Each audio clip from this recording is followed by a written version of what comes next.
भारत में जो वैक्सीन बनेगी उसका आधा हिस्सा सीधे राज्यों और अस्पतालों को भी मिलेगा।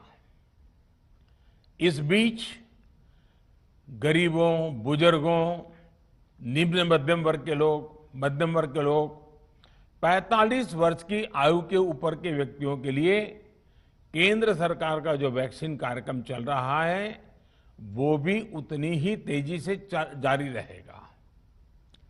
पहले की तरह ही सरकारी अस्पतालों में मुफ्त वैक्सीन मिलती रहेगी, जिसका फायदा, जैसा मैंने कहा, हमारे गरीब परिवार हो, हमारे मध्यम वर्ग, निम्न मध्यम वर्ग के परिवार हो, वो उनका लाभ उठा सकेंगे। साथियों, हम सभी का प्रयास जीवन बचाने के लिए है, और जीवन बचाने के लिए तो है ही, प्रयास से भी ये है कि आर्थिक गतिविधियां और आजीविका कम से कम प्रभावित हो। प्रयास का तरीका यही रखा जाए। वैक्सीनेशन को 18 वर्ष की आयु के ऊपर के लोगों के लिए ओपन करने से शहरों में जो हमारे वर्कफोर्स है उसे तेजी से वैक्सीन उपलब्ध होगी। राज्यों और केंद्र सरकार के प्रयासों से श्रमिकों को भी तेजी से वैक्सीन मिले लगेगी।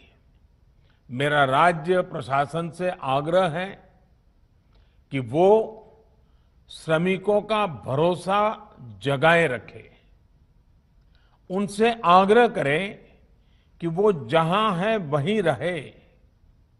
राज्यों द्वारा दिया गया ये भरोसा उनकी बहुत मदद करेगा कि वो जिस शहर में हैं वहीं पर अगले कुछ दिनों में वैक्सीन भी लगेगी और उनका काम भी बंद नहीं होगा।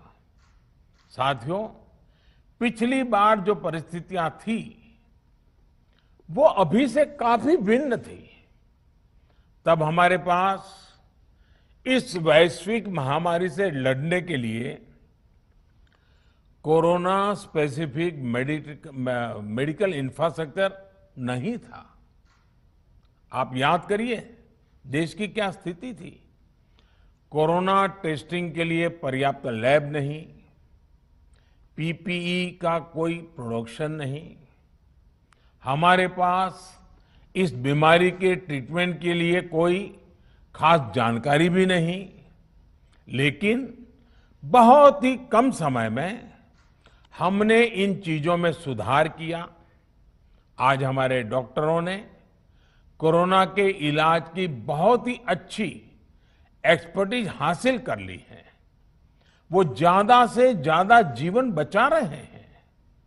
आज हमारे पास बड़ी मात्रा में पीपीई किट्स हैं, लैब्स का बड़ा नेटवर्क है और हम लोग टेस्टिंग की सुविधा को निरंतर बढ़ा रहे हैं। साथियों, देश ने कोरोना के खिलाफ अब तक बहुत मजबूती से और बहुत धैर्य से लड़ाई लड़ी है। इसका श्रेय आप सभी को, सभी देशवासियों को ही जाता है।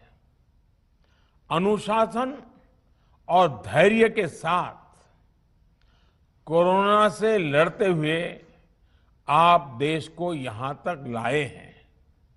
मुझे विश्वास है जन भागीदारी की ताकत से हम कोरोना के इस तूफान को भी परास्त कर पाएंगे। आज हम अपने चारों ओर देख रहे हैं कि कैसे कई लोग, कई सामाजिक संस्थाएं जरूरतमंदों तक मदद पहुंचाने में दिन रात जुटे हैं। दवाई पहुंचाना हो, खाने या रहने की व्यवस्था करनी हो, लोग पूरे मनोयोग के साथ काम कर रहे हैं।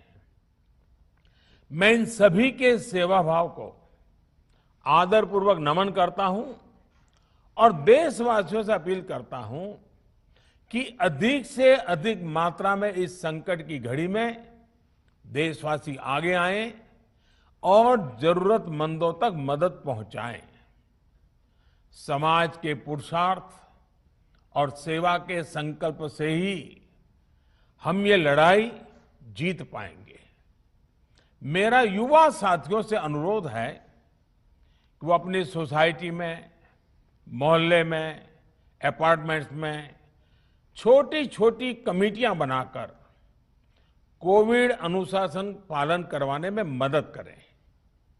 हम ऐसा करेंगे तो सरकारों को न कभी कंटेनमेंट जोन लगाने की जरूरत पड़ेगी, न कर्फ्यू लगाने की जरूरत पड़ेगी, और लॉकडाउन का तो सवाल ही नहीं उठता है, आवश्यकता ही नहीं पड़ेगी।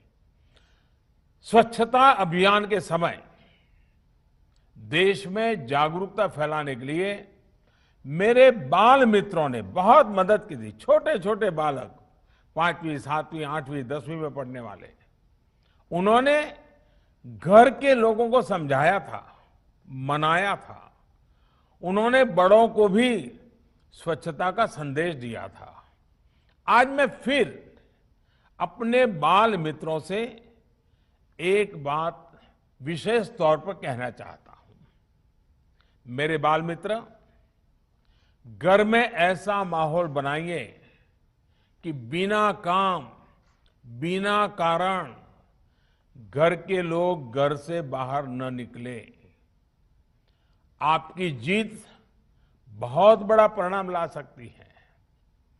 प्रचार माध्यमों से भी मेरी प्रार्थना है कि ऐसे संकट की घड़ी में वो लोगों को सतर्क और जागरूक करने के लिए जो प्रयास कर रहे हैं उसे और बढ़ाएं। इसके साथ ही इसके लिए भी काम करें कि डर का माहौल कम हो सके, लोग अफवाह और भ्रम में न आए। साथियों, आज की स्थिति में हमें देश को लॉकडाउन से बचाना है। मैं राज्यों से भी अनुरोध करूंगा कि वो लॉकडाउन को अंतिम विकल्प के रूप में ही इस्तेमाल करें। लॉकडाउन से बचने की भरपूर कोशिश करनी है और माइक्रो कंटेनमेंट जोन पर ही ध्यान केंद्रित करना है। हम अपनी अर्थव्यवस्था की सेहत भी सुधारेंगे और देशवासियों की सेहत का भी ध्यान रखेंगे। साथियों, आज नवरात्रि का आखिरी दिन है। कल रामनवमी है और मर्यादा पुरुषोत्तम श्री राम का हम सभी को यही संदेश है कि हम मर्यादाओं का पालन करें। कोरोना के इस संकट काल में कोरोना के बचने के जो भी उपाय है, कृपया करके उनका पालन 100% करिए। दवाई भी, कड़ाई भी, इस मंत्र को कभी भी भूलना नहीं है। ये मंत्र जरूरी है, वैक्सीन के बाद भी जरूरी है। रमजान के पवित्र महीने का भी आज 7वां दिन है। रमजान हमें धैर्य, आत्मसंयम और अनुशासन की सीख देता है। कोरोना के खिलाफ जंग जीतने के लिए अनुशासन भी, उसकी भी उतनी ही जरूरत है। जब जरूरी हो तभी बाहर निकले, कोविड अनुशासन का पूरा पालन करें। मेरा आप सभी से यही आग्रह है। मैं आपको फिर ये भरोसा देता हूं, आपके इस साहस, धैर्य और अनुशासन के साथ जुड़कर आज जो परिस्थितियां हैं उन्हें बदलने में देश कोई कोर कसर नहीं छोड़ेगा। आप सभी स्वस्थ रहें, आपका परिवार स्वस्थ रहे, इसी कामना के साथ मैं अपनी बात समाप्त करता हूं। आपका बहुत बहुत धन्यवाद।